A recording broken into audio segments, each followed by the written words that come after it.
yang kita nantikan syafaatnya di akhir tahun. Yang saya hormati Ibu Kepala Sekolah SD Negeri Mulu, Ibu Samiati SPD. Yang saya hormati juga Bapak Ibu Guru dan rekan-rekan juga staf SD Negeri Mulu. Salam bahagia bagi kita semua. Di sini saya ingin menyampaikan atau memaparkan tentang budaya positif modul 1.4. Saya CGP angkatan 9 tahun 2029 dan saya Imam Jeremy. Kemudian di sini di guru penggerak atau pendidikan guru penggerak yang nantinya saya akan lakukan selama 6 bulan, yaitu menciptakan kepemimpinan pembelajaran yang berpusat pada murid, menggerakkan komunitas belajar untuk rekan guru di sekolah dan di wilayahnya, menjadi pengajar kami berkirikan guru lain terkait pengembangan pembelajaran di sekolah, mendorong peningkatan kepemimpinan murid di sekolah, membuka ruang diskusi positif dan ruang kolaboratif antar guru dan pemangku kepentingan di dalam dan di luar sekolah untuk meningkatkan kualitas pembelajaran. Kemudian menjadi pemimpin pembelajaran yang mendorong well-being ekosistem pendidikan di sekolah. Seterusnya meningkatkan kompetensi sebagai pemimpin pembelajaran, pengamalan pembelajaran mandiri dan kelompok terbimbing, terstruktur dan menyenangkan, pengamalan belajar bersama dengan rekan guru yang sama-sama lolos dalam program PGP, mendapat komunitas belajar yang tinggi. Dan tadi saya sudah menyampaikan bahwa saya akan mensosialisasikan tentang budaya positif. Di sini budaya positif atau ekosistem positif yang sangat bersinambungan dengan apa yang disampaikan oleh Ki Hajar Dewantoro. Di sini dianggap kita itu sebagai seorang petani. Kita mengumpamakan atau membandingkan dengan hidup tumbuh-tumbuhan seorang petani. Dalam hakikatnya sama kewajibannya dengan seorang pendidik yang merawat tanaman, menuntut tumbuhnya. Ia dapat memperbaiki kondisi tanah. Kalau kita memperbaiki kondisi anak, kemudian memelihara tanaman padi, memberi pupuk air, membasmi ulat-ulat dan jamur-jamur yang mengganggu hidup tanaman padi dan lainnya. Di sini perubahan paradigma atau stimulus respon lawan teori kontrol. Saya ingin Bapak Ibu semuanya pasti memiliki sesuatu hal yang sangat sesuatu yang sangat berharga. Pastinya memiliki suatu hal yang sangat berharga. Saya mohon untuk Bapak Ibu menggenggam sesuatu yang sangat berharga itu di tangan Bapak Ibu semua. Apa yang sebuah yang sangat penting bagi Bapak Ibu itu apa? Kemudian seandainya sesuatu hal yang sangat penting itu saya minta dengan saya memberikan imbalan, misalnya saya memberikan imbalan 1 juta, misal ya Bu, 1 juta saya minta untuk Bubut melepaskan yang Bubut genggam tadi, apakah boleh? Yang digenggam yang berharga bagi Bubut itu apakah boleh? Saya minta dan saya tukar dengan uang sebesar itu. Boleh atau tidak, Bu? Tidak boleh. Alasannya apa, Bu? Mohon. Bu kan punya itu dan alasannya apa? Bu mempertahankan itu alasannya apa? Karena sesuatu yang saya pegang itu sangat berharga bagi saya. Saya pikir tidak hanya saya saja, tapi banyak yang membutuhkan itu. memang saya tidak berikan ke siapa-siapa, terutama misalnya diberi imbalan yang sebesar apapun. Terima kasih Bu. Nah, untuk yang lain otomatis Bapak Ibu juga punya. Saya menuntut Ibu kepala sekolah memberikan. Seandainya saya mendengar sesuatu yang menurut saya itu hal yang sangat berharga dan sangat luar biasa, seandainya ada salah satu atau seseorang yang akan mengambil, bahkan mau menukar dengan hal yang mungkin menurut orang yang akan menukar itu berharga, tapi karena saya sudah punya prinsip ini hal yang sangat berharga bagi saya, apapun yang akan digunakan untuk menukar itu tidak mungkin akan saya berikan, karena apa yang saya genggam ini jelas sudah saya pertahankan dengan seluruh jiwa dan raga saya. Terima kasih untuk Bu dan Lisa. Mungkin hampir semuanya Bapak Ibu itu juga sama pendapat bahwa itu sebuah yang sangat berharga dan tidak mungkin akan dilepaskan. Kemudian di sini masuk dalam teori kontrol. Jadi setiap orang itu punya kontrol masing-masing. Apakah hal yang istimewa itu ataukah hal yang sangat berarti bagi hidup Bapak Ibu itu tidak mungkin akan dilepaskan. Dan ini perubahan paradigma teori kontrolnya, contohnya instruksi guru mengontrol murid. Tidak mungkin kita akan mengontrol murid karena kita saja kalau punya suatu yang berharga tidak mungkin akan semudah itu untuk dilepaskan. Kemudian ilustrasi bahwa kritik atau membuat orang merasa bersalah dapat menguatkan karakter itu pun juga tidak mungkin, karena malah justru akan melemahkannya. Kemudian ilustrasi bahwa semua penguatan positif itu efektif dan bermanfaat. Kemudian yang selanjutnya ilustrasi bahwa orang dewasa memiliki hak untuk memaksa. Padahal tidak hanya semua orang dewasa, tetapi anak kecil pun juga bisa. Kemudian selanjutnya di sini ada perubahan paradigma atau stimulus respon. Teori kontrol yang bisa kita mengontrol seseorang. Contoh yang tadi, kita mencoba mengubah orang agar berpandangan sama dengan kita atau seperti kita. Itu sangat tidak mungkin. Di teori kontrol, kita hanya bisa memahami pandangan orang lain tentang dunianya. Kita tidak bisa mengontrol orang itu harus seperti kita, tapi kita hanya bisa memahaminya. Kemudian, orang perilaku buruk dilihat sebagai suatu kesalahan. Tidak semua perilaku buruk itu salah atau sebagai kesalahan, tetapi ternyata semua perilaku itu ada tujuannya. Misalnya kita ingin berperilaku seperti apa itu karena ada tujuannya. Kemudian orang lain bisa mengontrol saya, sedangkan yang di teori kontrol hanya Anda yang bisa mengontrol diri Anda. Seperti tadi, seperti Anda menggenggam sesuatu yang sangat berharga. Kemudian pemaksaan ada pada saat tujuan gagal. Tadi saya memaksa untuk meminta barang yang sangat berharga pada Puput. Saya gantikan dengan uang 1 juta, tapi tetap tidak bisa. Yang bisa adalah kita melakukan kolaborasi atau konsensus menciptakan pilihan-pilihan baru. Kemudian modal berpikir menang atau kalah, modal berpikir menang atau, dan sedangkan teori kontrolnya yaitu modal berpikir menang atau menang.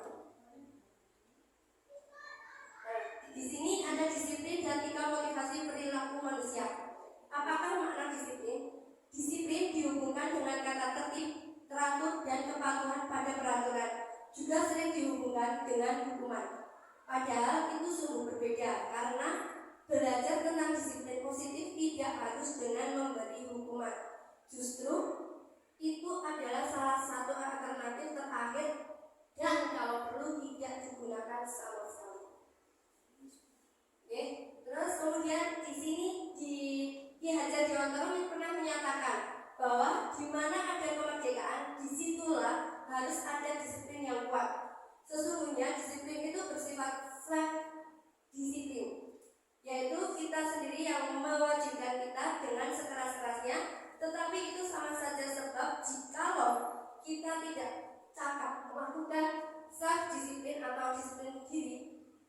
wajiblah penguasaan lain disiplin diri kita, dan pengaturan demikian itulah harus ada di dalam suasana yang merdeka. Jadi kalau setiap orang tidak merasa merdeka akan melakukan sesuatu itu juga akan terpaksa. Terus ini berasal dari bahasa Latin disiplin yang artinya belajar, dan disiplin diri membuat orang mengenali potensi maju sebuah tujuan apa yang dihargai. Dalam budaya kita, makna kata disiplin di mana ini menjadi sesuatu yang dilakukan seseorang pada orang lain untuk mendapatkan kepatuhan. Kita cenderung menghubungkan kata disiplin dengan ketidaknyamanan atau keterpaksaan.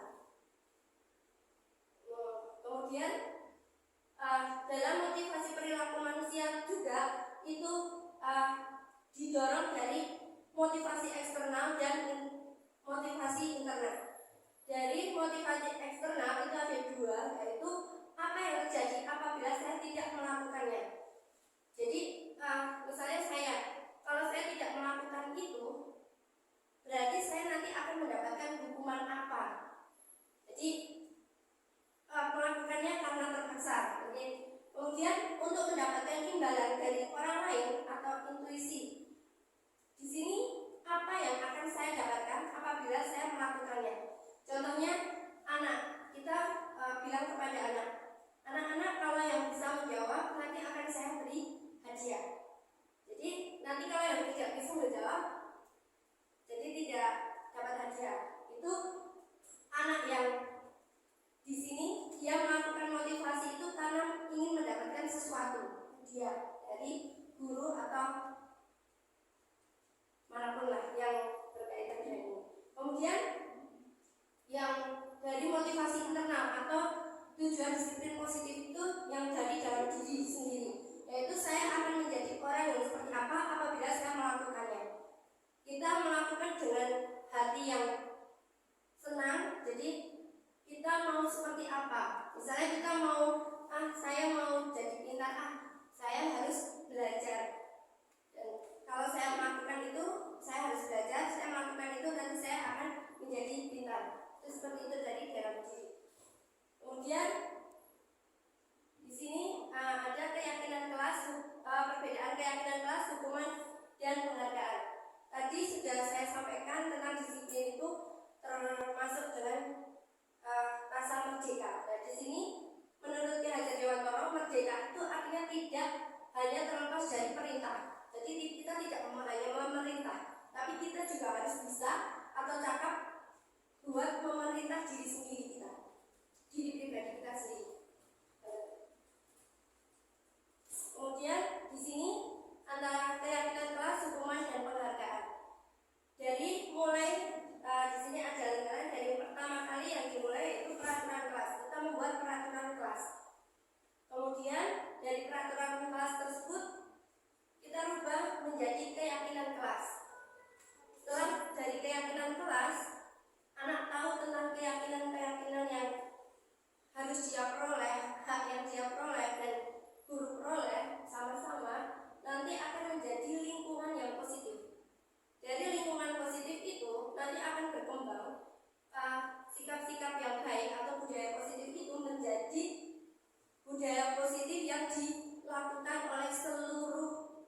untuk mendukung motivasi intrinsik kembali ke nilai-nilai atau keyakinan lebih menggerakkan seseorang membandingkan mengikuti serangkaian peraturan. Nah, di sini ada pertanyaan atau paparan, yaitu manakah yang merupakan keyakinan kelas menurut Bapak Ibu. Dari kedua ini, mana yang dianggap Bapak Ibu sebagai keyakinan kelas? Apakah yang berwarna kuning atau yang berwarna oranye?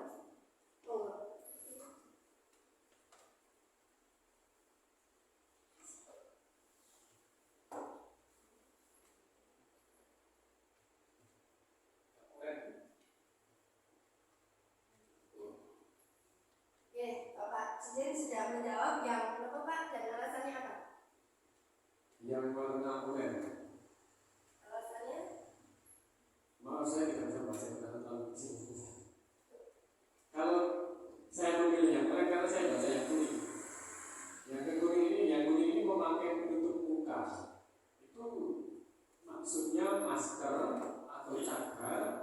Kalau yang dimaksud adalah cadar, itu bukan bangunan sekolah menurut saya. Ya, saya membaca itu saja, langsung bisa saya ketahui bahwa yang sekolah yang, tapi saya nggak bisa membaca yang oranye itu. Terima kasih. Ya Pak, kalau yang oranye itu saya bacakan ya. Ini kami guru dan murid yang saling menyayangi. Kemudian kami murid yang semangat belajar. Kemudian kami murid yang peduli satu sama lain. Berarti Bapak Ibu sudah paham. Ya, Ibu Samyati. Dari dua pernyataan itu, yang manakah yang merupakan keyakinan kelas, mengapa itu sama seperti Pak Judin, cuma tadi Pak Judin belum menambah alasan.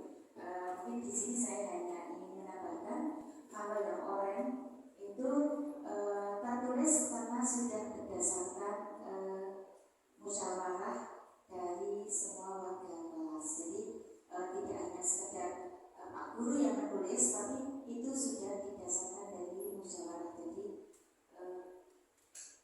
keyakinan ya Pak, keyakinan kesepakatan. Keyakinan. Manakah yang merupakan keyakinan kelas? Keyakinan kesepakatan sama tidak? Sama. Nah, kalau sama berarti jawabannya itu tadi.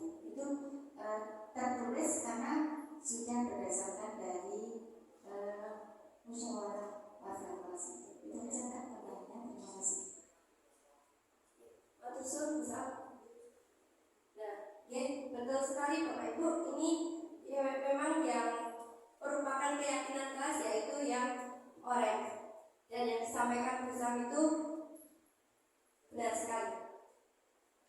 Ya, di sini ada contoh keyakinan kelas. Seperti setiap anggota kelas perlu belajar. Setiap anggota kelas perlu senang. Setiap anggota kelas perlu melakukan tugas. Setiap anggota kelas perlu saling menghargai. Dan setiap anggota kelas perlu merasa aman. Kemudian selalu bersikap positif, senantiasa menjadi yang terbaik, diri terbaik, percaya dan menghormati orang lain serta barang milik orang lain. Berkomitmen terhadap setiap tugas dan senantiasa membantu. Di sini ada menghormati atau hormat, bekerja dan diterima dan dimiliki. Dari hormat ini kami yakin bahwa sangat penting untuk menghormati semua orang dan barang milik orang lain.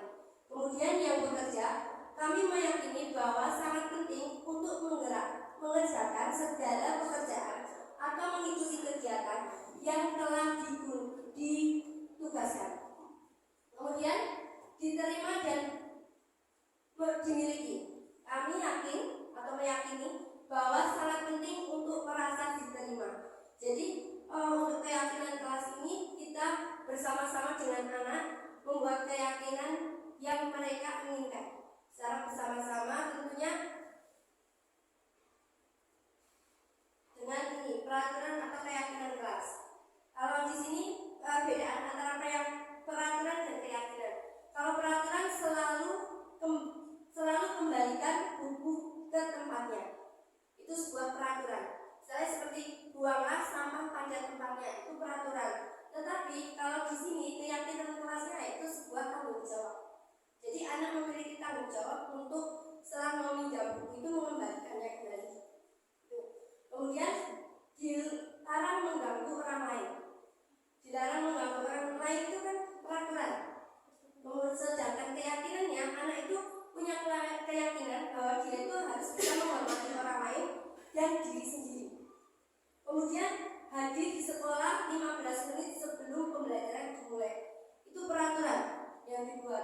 Kemudian sedangkan keyakinan itu anak yakin bahwa dengan menghormati orang lain, berkomitmen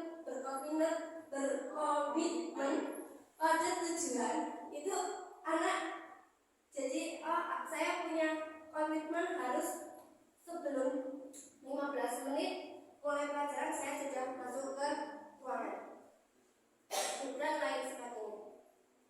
Kemudian di sini antara perbedaan hukuman dan disiplin. Disiplin dibagi menjadi dua, yaitu sanksi atau konsekuensi dan restitusi. Di sini hukuman itu sesuatu yang menyakiti yang harus terjadi. Kemudian sedangkan sanksi, kalau sanksi itu sesuatu yang harus terjadi. Ketika restitusi itu sebuah pilihan, memberikan pilihan.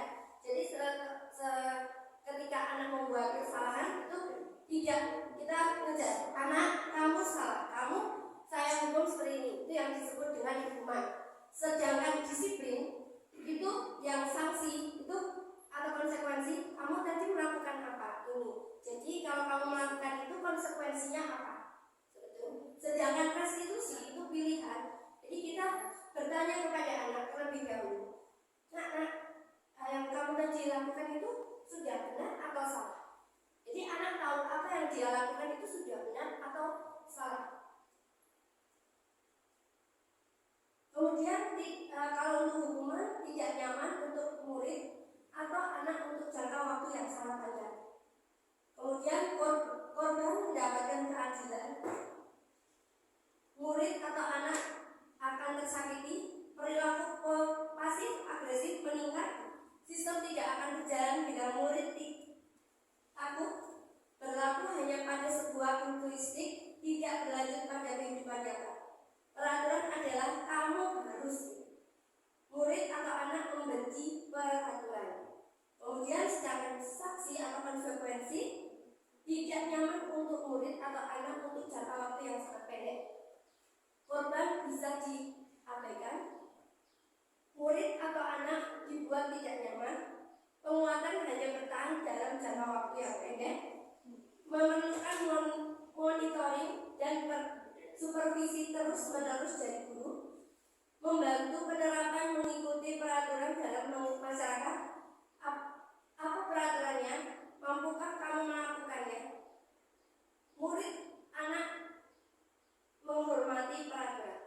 Sedangkan restitusi kita mengajarkan anak untuk bisa menggali apa yang sebenarnya dia lakukan itu benar atau salah. Kemudian penguatan untuk murid dalam jangka waktu yang sangat panjang. Korban mendapatkan ganti, murid atau anak mendapat penguatan, masalah terpecahkan, kemudian murid belajar bertanggung jawab untuk perilakunya atau perbuatannya. Kemudian fokus pada pemecahan masalah dalam jangka waktu panjang. Apa yang kamu yakini? Jadi anak itu sudah bisa meyakini tentang kesepakatan yang kita buat di kelas masing-masing dan apa yang bisa kamu lakukan untuk memperbaiki masalah itu. Jadi anak punya kesadaran diri untuk memperbaiki kesalahannya. Kemudian murid atau anak menghormati dirinya dan orang lain.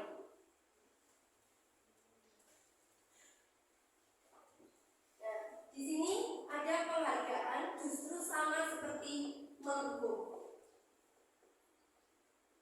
Di sini ada kasus, monggo Bapak Ibu bisa diwawas.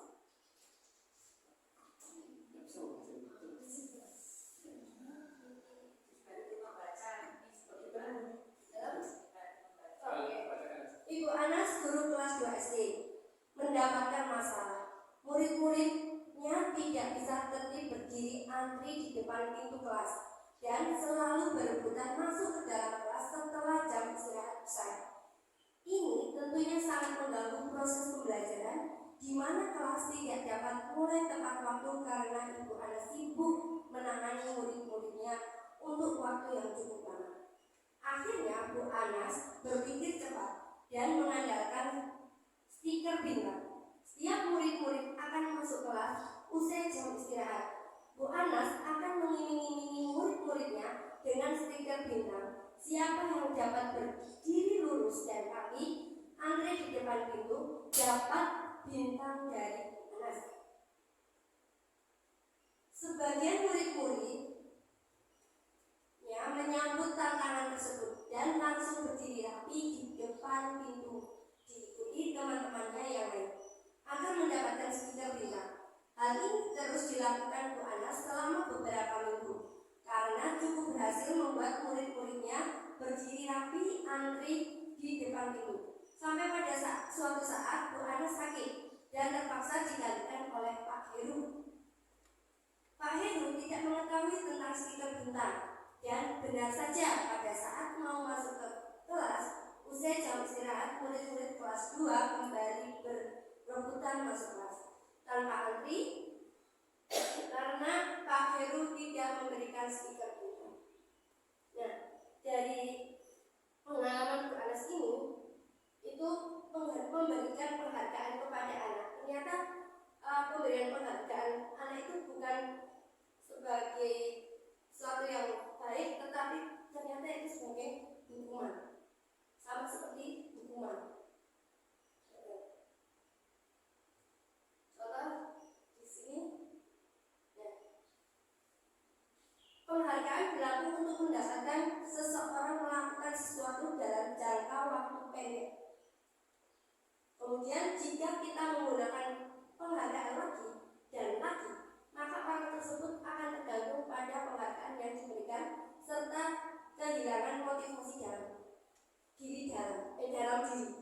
Contohnya misalnya, anak-anak, coba kamu jawab ini, nanti yang bisa akan saya beri hadiah ini. Terus berikutnya juga sama, begitu terusnya. Tapi yang jawab hanya anak itu saja, sedangkan lain paling sing jawab itu saja. Aku paling ora iso. Jadi motivasi dalam diri anak itu tidak ada. Gitu. Kemudian penghargaan menghukum mereka yang tidak mendapatkan penghargaan. Yang tadi saya sampaikan, misalnya dalam sistem ranking, mereka yang mendapatkan ranking 2 akan merasa dihukum. Kemudian penghargaan dan hukuman adalah hal yang sama karena keduanya mencoba mengendalikan perilaku seseorang. Kemudian jika saya menerapkan suatu penghargaan yang tidak mendapatkannya, maka saya akan kecewa dan berkecil hati. Serta kemungkinan lain, saya tidak akan berusaha sekeras sebelumnya.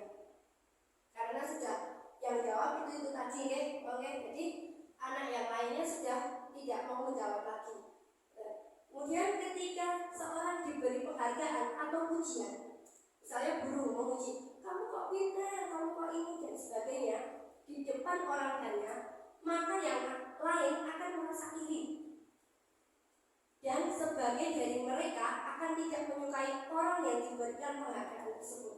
Jadi misalnya si Andi, kamu kok pintar, kamu kok seperti ini, dibanggakan di depan kelas. Yang lain tidak. Jadi anak-anak yang lain itu, apa-apa Andi. Jadi merasa iri. Dan si teman-temannya itu jadi benci sama Andi karena merasa iri tadi. Jadi itu sebuah penghargaan tapi hukuman. Dan di sini ada 5 kebutuhan dasar manusia. Di dalam kebutuhan dasar manusia di sini ada contoh Ibu Ambar.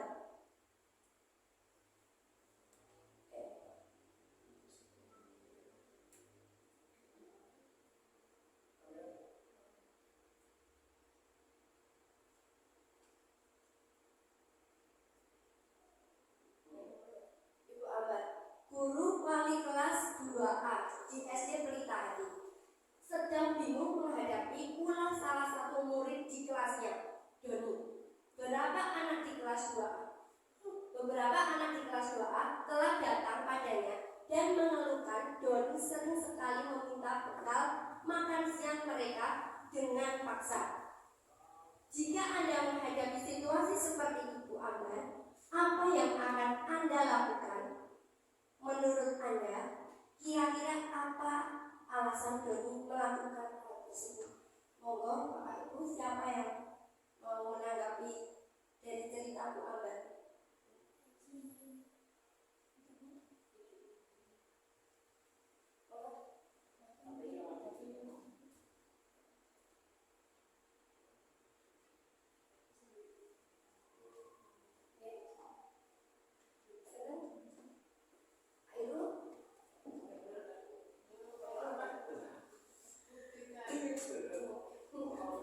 Anda sebagai pengambat, Yesus. Sekarang kan masih Pak Irul. Menurut Anda, kira-kira apa alasan demi? Apa yang Pak jenengan akan lakukan pada demi, Pak?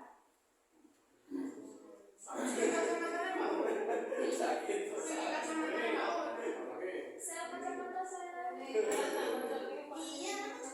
Jika Anda menghadapi situasi seperti itu tadi, sebagai Bu Ambar, Anda akan melakukan apa?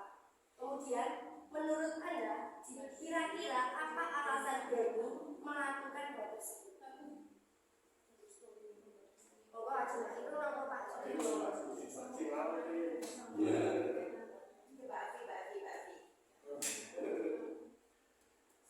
Baik, terima kasih. Saya akan menjawab dari kasus yang dialami Bu Ambar.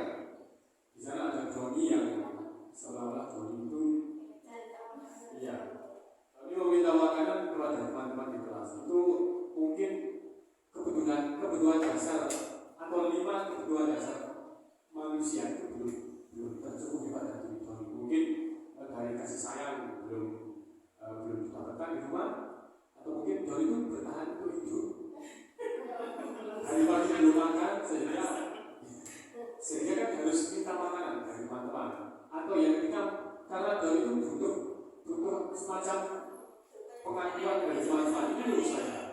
Atau itu hanya untuk senang-senang saja, senang. Atau yang lain mungkin bisa jadi Doni itu hanya untuk bertahan hidup, atau bisa jadi karena Doni itu tidak mendapatkan kasih sayang. Bisa jadi juga Doni itu untuk menunjukkan bahwa Doni itu yang paling kuat. Tetapi sebelum itu saya simpulkan, mungkin saya perlu memanggil Doni. Doni yang saya panggil, lalu saya tanya, kenapa kamu melakukan seperti ini, Doni? Lalu setelah saya mendapatkan jawaban dari Doni, baru saya bisa menyimpulkan bahwa Doni ini ternyata salah satu kebutuhan dasarnya belum terpenuhi. Mungkin seperti itu. Terima kasih. Ada masalah lagi dari Bapak Ibu yang lain? Bisa sampai dulu. Bisa apa? Bisa apa?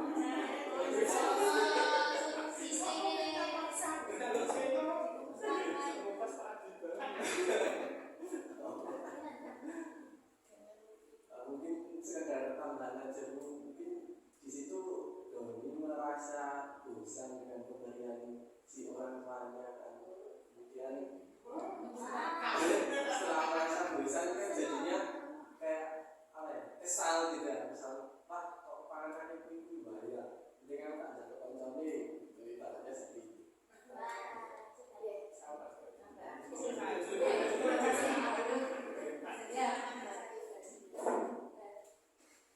Di sini tadi yang seperti sudah disampaikan oleh Pak Judin, ada 5 kebutuhan dasar manusia yang tadi mungkin bertahan hidup ya Pak Judin.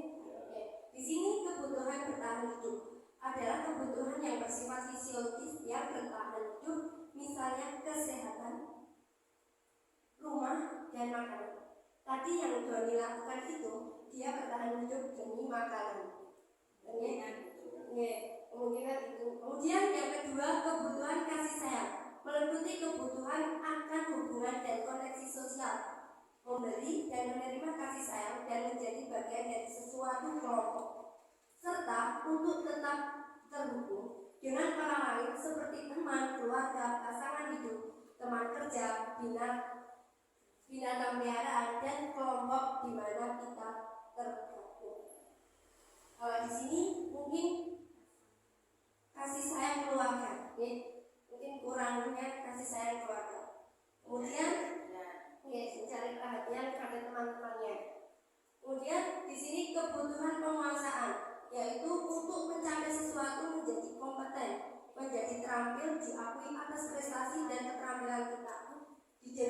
itu memiliki rasa harga diri. Kebutuhan ini meliputi keinginan untuk dianggap berharga, bisa membuat perbedaan, bisa membuat pencapaian kompeten diakui, dihormati. Tadi mungkin yang disampaikan Pak Judin, aku merasa paling hebat. Itu mungkin yang diakui ya Pak. Ya, masuk dalam kebutuhan penguasaan yang diakui. Mungkin Doni merasa seperti itu. Atau mungkin kebutuhan kebebasan adalah kebutuhan akan kemandirian, otonomi, memiliki pilihan dan mampu mengendalikan arah hidup seseorang. Mungkin dalam kebutuhan kebebasan ini untuk Doni, termasuk Doni itu tadi yang disampaikan Pak Irul, bosen dengan makanan yang itu saja, sehingga dia punya pilihan untuk meminta makanan di temannya. Dari Pak Irul, jadi kebutuhan itu kebutuhan kebebasan. Jadi kalau itu di jenengan berarti jenengan kurang kebutuhan dalam kebebasan. Kemudian untuk kebutuhan yang terakhir, kebutuhan kesenangan. Kebutuhan akan kesenangan adalah kebutuhan untuk mencari kesenangan, bermain dan tertawa.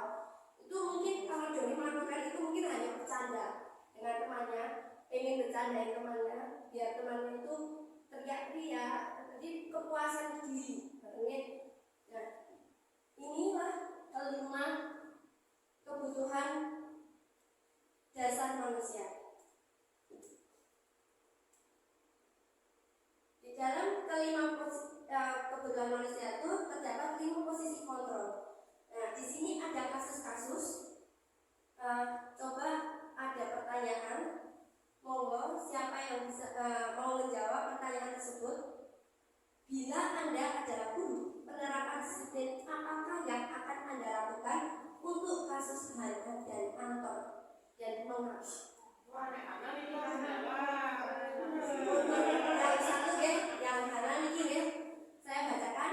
Tisa dan Hana dipanggil masuk ke ruang Ibu Dewi, Kepala Sekolah SMA Makmur. Ibu Dewi baru saja mendapatkan pengaduan dari Ibunda Tisa bahwa Hana menggunakan kata-kata kasar dan merendah-rendahkan Tisa di sosial media. Nah, bila Anda menjadi guru, penerapan disiplin apakah yang akan Anda lakukan untuk Hana?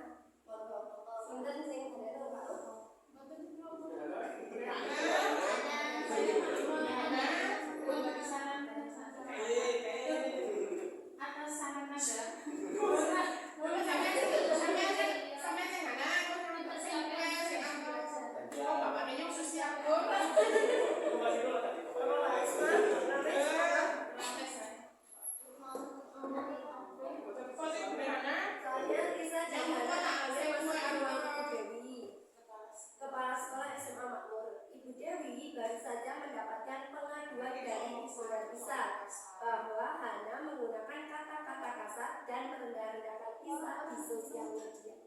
Terus apa yang akan Anda lakukan? Atau penerapan disiplin apakah yang akan Anda lakukan? Dan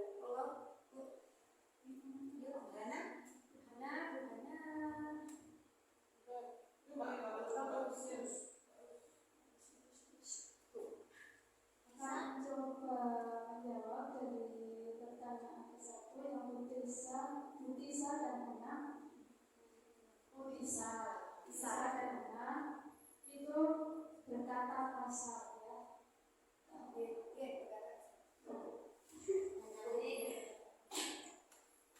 Mungkin sebagai Ibu Dewi akan memanggil Hana untuk menegur agar tidak menggunakan kata-kata yang kasar, lebih menggunakan kata-kata yang sopan dengan Tisa itu. kemudian selanjutnya yang kasus kedua,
menjadi Bu Abi.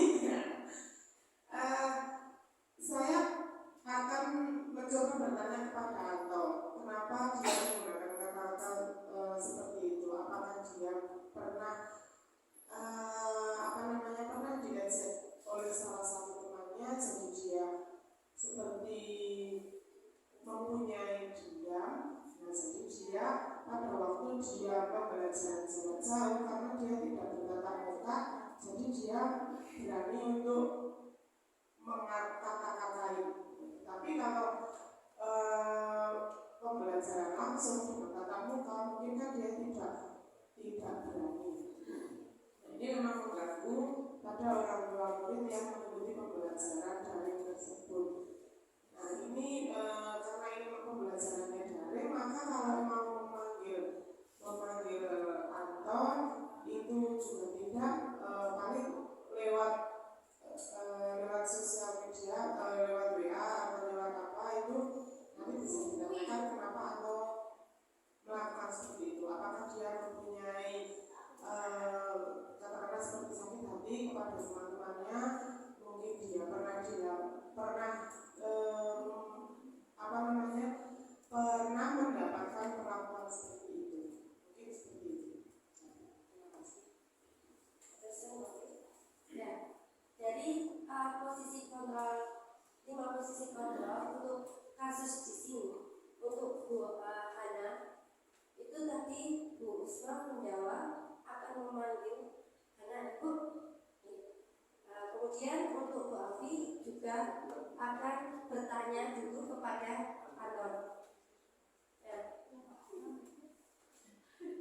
Di sini ada beberapa model disiplin yang berpusat pada murid yang dikembangkan oleh Diana Gosen dengan pendekatan restitusi yang disebut dengan 5 posisi kontrol. Nah, di sini yang pertama yaitu penghukum. Penghukum yaitu seorang penghukum bisa menggunakan hukuman fisik maupun verbal. Orang-orang yang menjalankan posisi penghukum senantiasa mengatakan bahwa sekolah memerlukan sistem atau alat yang dapat lebih menekan murid-murid lebih dalam lagi. Sedangkan yang kedua, membuat orang merasa bersalah. Pada posisi ini biasanya guru akan bersuara lebih lembut. Membuat orang merasa bersalah akan menggunakan keheningan dan membuat orang lain merasa tidak nyaman, bersalah dan rendah diri. Di posisi kontrol ketiga, guru pada posisi ini tidak akan menyakiti murid, namun akan tetap berupaya mengontrol murid melalui persuasi. Posisi teman pada guru ini bisa negatif, bisa positif. Kemudian yang 5 posisi kontrol terakhir yaitu monitor atau memantau. Memonitor berarti menguasai pada saat kita mengawasi. Kita bertanggung jawab atas perilaku orang-orang yang kita awasi. Posisi pemantau berdasarkan pada peraturan-peraturan dan konsekuensi. Kemudian yang terakhir 5 posisi kontrol yaitu manajer. Posisi terakhir manajer adalah posisi mentor di mana guru membuat sesuatu bersama dengan murid, mempersilahkan murid mempertanggungjawabkan perilakunya, mendukung murid agar dapat menemukan solusi atas permasalahan itu sendiri. Di sini saya sebagai guru yang pernah saya lakukan untuk menghukum anak yang seperti Hana dan Anton tadi, mungkin saya akan memberikan ini perbuatan orang yang merasa bersalah yang sudah saya lakukan. Dan di situ saya merasa yang saya lakukan itu salah. Saat saya belajar ikut CGP, ternyata budaya positif metode atau model disiplin ini, saya jadi tahu bahwa yang harus saya lakukan itu kalau bisa sebagai teman, pemantau atau kalau bisa manajer. Untuk penghukuman dan membuat orang merasa bersalah, kalau bisa itu kita hindari.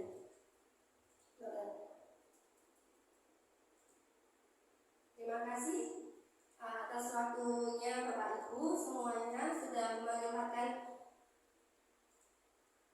bisa mengikuti sosialisasi ini. Wassalamualaikum warahmatullahi wabarakatuh.